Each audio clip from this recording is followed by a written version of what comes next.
grande balade, plus question de dérobade, on va me trouver grognon. Bienvenue sur votre chaîne Icônes à silence, où nous explorons les destins brisés derrière les légendes.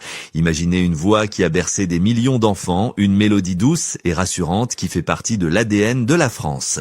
Pour le grand public, Anne Sylvestre était cette dame bienveillante, une sorte de grand-mère idéale qui chantait les fabulettes et racontait des histoires de carottes et de nuages.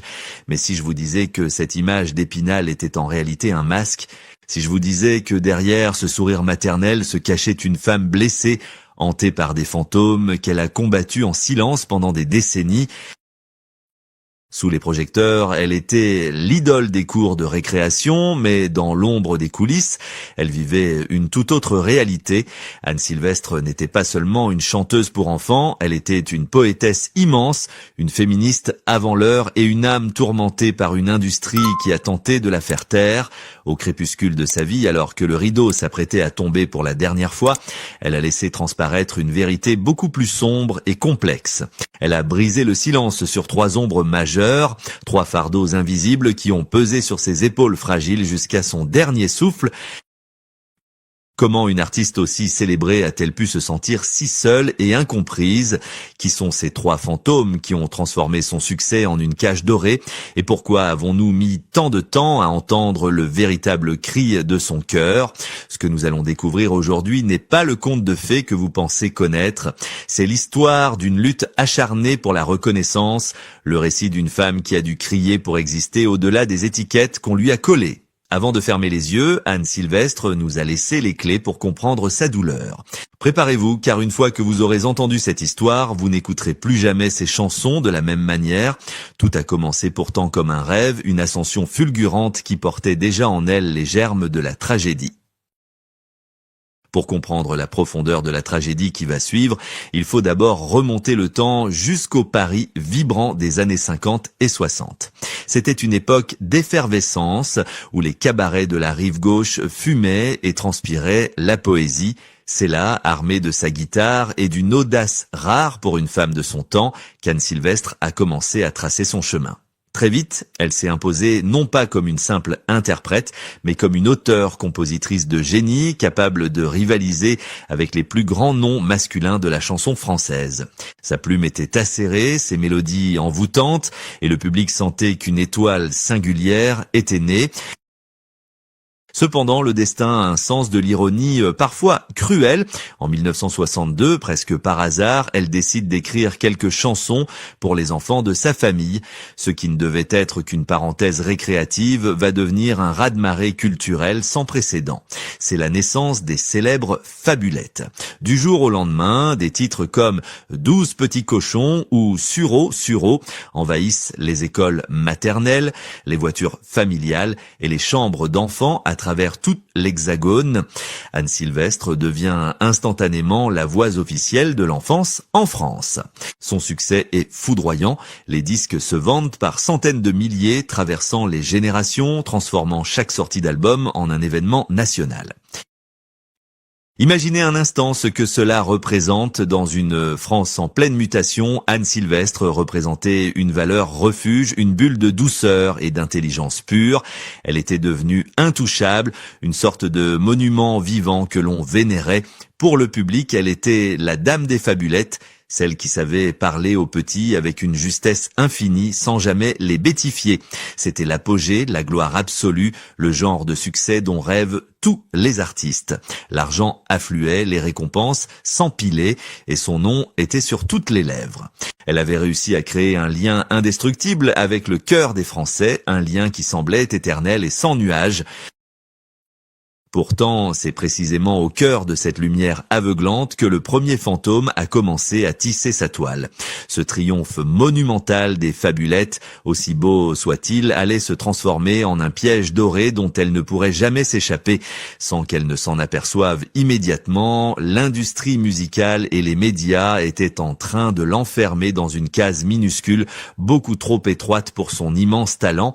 Le public l'aimait tellement en tant que maman idéale qu'il refusait refusait inconsciemment de la voir autrement. Chaque sourire sur une pochette de disque pour enfants était un barreau de plus à sa prison. Alors que les applaudissements résonnaient pour la chanteuse des petits, une autre Anne, celle qui voulait chanter l'amour, la mort et la condition des femmes, commençait à suffoquer dans l'ombre. Elle ne le savait pas encore, mais elle venait de signer un pacte faustien avec le succès, et le prix à payer allait être une vie entière d'incompréhension et de lutte solitaire. Mais ce n'était que le début de l'injustice, car si le public l'aimait pour les mauvaises raisons, l'industrie, elle, allait bientôt lui tourner le dos de la manière la plus cynique qui soit. Si les fabulettes étaient le jour, la réalité de sa carrière adulte était une nuit sans fin, froide et solitaire. C'est ici que se révèle le deuxième fantôme qui a hanté Anne Sylvestre, une ombre insidieuse et humiliante, le mépris feutré d'une industrie dominée par les hommes. Alors que le public l'adulait comme une mère de substitution, les élites culturelles et les patrons de chaînes de télévision, eux, lui réservaient un traitement d'une cruauté inouïe. Imaginez la violence psychologique de cette situation. Anne Sylvestre écrivait des textes d'une puissance littéraire foudroyante, des chansons qui parlaient de la vie, de la chair, des tourments de l'âme, dignes des plus grands poètes. Pourtant, lorsqu'elle frappait aux portes des émissions de grande écoute pour présenter ses nouvelles œuvres, la réponse était invariablement la même, teintée d'une condescendance insupportable. C'est très bien, Anne, mais chantez-nous plutôt les petits cochons, c'est ce que les gens veulent. Elle était victime d'une forme de censure invisible, un plafond de verre blindé qu'aucune mélodie ne semblait pouvoir briser. À cette époque, la chanson française était une affaire d'hommes, une trinité sacrée composée de Brel, Brassens et Ferré. On la comparait souvent à eux, on disait même qu'elle était le Brassens en jupon, une étiquette qu'elle détestait par-dessus tout car elle la réduisait à une simple version féminine d'un génie masculin, niant sa propre singularité. Tandis que ses collègues masculins étaient célébrés comme des philosophes et des révolutionnaires, Anne, elle, était renvoyée systématiquement à sa cuisine et à ses berceuses. Les producteurs ne voyaient pas la femme artiste, ils ne voyaient que la dame qui chante pour les gosses. Cette réduction était une blessure ouverte, une négation quotidienne de son essence même. La solitude de l'artiste était alors vertigineuse. Pour survivre artistiquement, pour simplement avoir le droit d'exister en dehors du rayon jeunesse, elle a dû poser un acte d'une audace folle pour l'époque, devenir sa propre productrice. Ce n'était pas un choix de luxe, c'était un acte de désespoir et de résistance. Les grandes maisons de disques refusaient de parier sur ses chansons engagées, jugées trop graves ou pas assez commerciales. Elle s'est retrouvée seule à la barre de son navire, devant gérer les contrats, les pressions financières et l'indifférence des médias, tout en continuant à sourire sur les plateaux télévisés où on ne l'invitait qu'à moitié. Elle vivait une double vie épuisante, star adulée le matin pour les enfants, artiste incomprise et marginalisée le soir pour les adultes. C'est là le véritable drame de sa carrière, on lui a volé sa légitimité, on a laissé s'installer l'idée qu'elle n'était pas une chanteuse sérieuse, alors que ses textes étaient des joyaux de la langue française. Elle voyait ses chansons les plus poignantes passer sous les radars, ignorées par une critique paresseuse qui ne voulait pas remettre en question ses propres préjugés. Elle criait, elle chantait sa rage, sa soif de liberté, mais l'industrie avait décidé de se boucher les oreilles. Elle était riche. Elle était célèbre, mais elle était prisonnière d'une image qu'elle n'avait pas choisie, et le pire restait à venir, car si l'industrie l'avait trahie par indifférence, le destin, lui, allait bientôt lui porter un coup encore plus violent, un événement qui allait ébranler les fondations mêmes de son existence et la plonger dans une crise dont elle ne sortirait jamais tout à fait indemne. Les années passèrent et le troisième fantôme fit son apparition, sans doute le plus cruel de tous, celui de l'oubli et de l'indifférence. Alors que les modes changeaient et que la télévision se transformait en une machine à fabriquer des stars éphémères, Anne Sylvestre a vu les projecteurs se détourner brutalement d'elle. Ce ne fut pas une chute spectaculaire ni un scandale retentissant qui aurait au moins eu le mérite de faire du bruit. Non, ce fut pire, ce fut une lente érosion, une disparition progressive des écrans radars. La France, qui l'avait tant aimée pour ses comptines, semblait soudain décidée à ignorer la femme mûre qui avait encore tant de choses à dire. Elle entra dans ce que les artistes redoutent le plus, la traversée du désert. Imaginez la douleur de cette créatrice prolifique qui continuait d'écrire des chefs-d'œuvre dans le vide. Elle chantait la condition des femmes, les corps qui changent, les amours qui s'usent, avec une lucidité tranchante. Mais ces nouveaux albums sortaient dans un silence médiatique assourdissant. Les portes des grandes émissions de variété se fermaient les unes après les autres. On la jugeait démodée, trop littéraire ou pire, trop féministe pour une époque qui voulait de la légèreté et des paillettes. Elle se retrouvait souvent à chanter dans des salles à moitié pleines, loin du faste de ses débuts, portée uniquement par un noyau dur de fidèles qui refusaient de l'abandonner. C'était une période de doute existentiel profond où chaque matin était un combat pour ne pas poser la guitare définitivement. Le scandale ici n'est pas ce qu'elle a fait, mais ce qu'on lui a fait. Le monde du spectacle l'avait classée, archivée et enterrée vivante avant l'heure. Elle voyait ses pairs masculins recevoir des hommages nationaux, des victoires de la musique pour l'ensemble de leur carrière, tandis qu'elle restait cette éternelle Madame Fabulette que l'on sortait du placard seulement à Noël. Cette injustice la rongeait de l'intérieur. Elle se sentait comme une étrangère dans son propre pays, une exilée de la culture populaire. La solitude n'était plus seulement professionnelle, elle devenait intime. Elle a vu partir ses amis, ses complices de route, se retrouvant seule face à une industrie qui ne parlait plus sa langue. Elle aurait pu sombrer dans l'amertume, se retirer dans sa maison de campagne et se taire à jamais, acceptant le sort des vieilles gloires déchues. Mais c'était mal connaître le feu qui brûlait encore sous la cendre, car au fond de cet abîme de silence, quelque chose était en train de se réveiller. Une volonté farouche de ne pas partir sans livrer un dernier combat, de ne pas laisser l'histoire s'écrire sans elle. C'est à l'hiver de sa vie, alors que beaucoup auraient choisi le silence d'une retraite paisible, qu'Anne Sylvestre a décidé de rugir une dernière fois. Le moment de vérité n'a pas eu lieu dans un tribunal, mais là où elle a toujours régné en monarque absolu, sur la scène de l'Olympia. Elle avait 80 ans passés, les cheveux devenus d'un blanc éclatant, le corps fatigué, mais le regard plus perçant que jamais. Ce soir-là, devant une salle comble où se mêlaient des grands-mères en larmes et des jeunes féministes de 20 ans qui venaient de la redécouvrir, elle a brisé les scellés. Elle n'était plus la chanteuse des fabulettes, elle était une sorcière bien aimée, une prophétesse qui revenait régler ses comptes avec l'histoire. Avec une élégance féroce, elle a profité de ces dernières années pour nommer un à un les fantômes qui l'avaient tourmenté. Dans ses ultimes interviews et à travers des chansons comme Rome ou Juste une femme, elle a fait tomber les masques.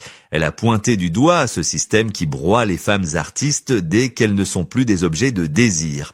Elle a parlé de ses producteurs, ses faiseurs de rois, qui lui avaient dit qu'elle était trop grosse, trop intellectuelle ou pas assez docile.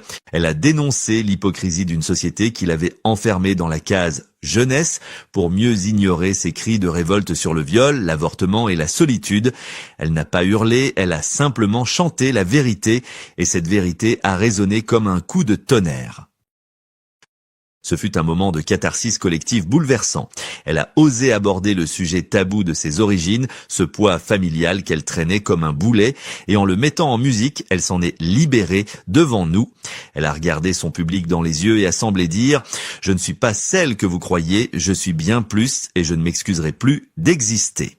Les médias, autrefois si froids, ont été forcés de s'incliner devant cette majesté tardive.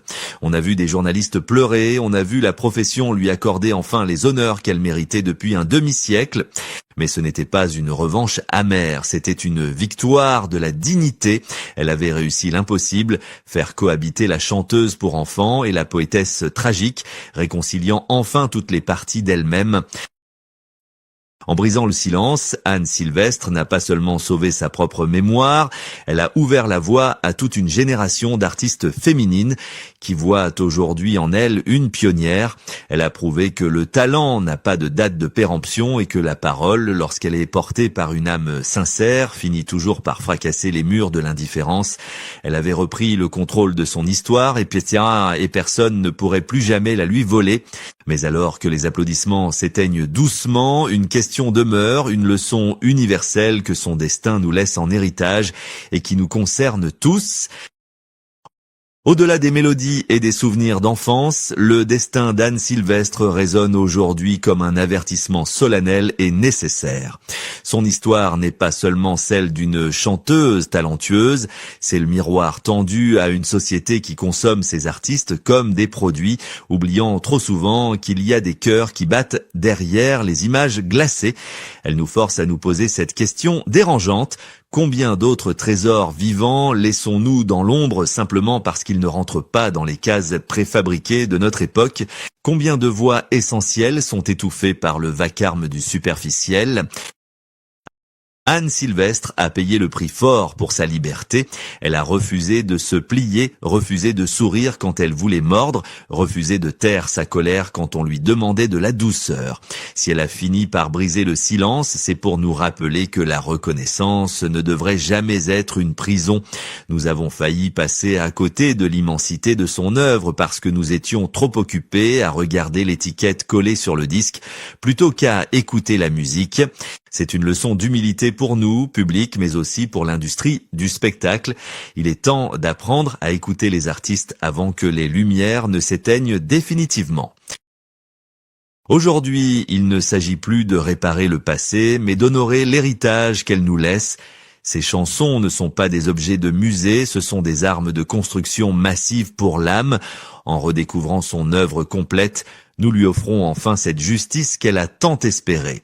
Comme elle l'aurait peut-être dit elle-même, je ne cherchais pas la gloire éternelle, je voulais juste que ma voix porte, entière et sans masque. Alors ne laissons plus jamais les fabulettes cacher la forêt. Écoutons Anne, la vraie, la rebelle, la poétesse, car tant que nous chanterons ces mots, elle ne sera jamais vraiment partie. Et vous êtes-vous prêts à écouter ce que les autres icônes ont à nous dire avant qu'il ne soit trop tard? C'était l'histoire d'Anne Sylvestre sur Icônes un silence. Si ce récit vous a touché, partagez-le pour que sa véritable voix résonne encore plus fort. Abonnez-vous pour ne manquer aucun de ces destins extraordinaires que l'histoire a tenté d'effacer. À très bientôt pour une nouvelle histoire, une nouvelle vérité.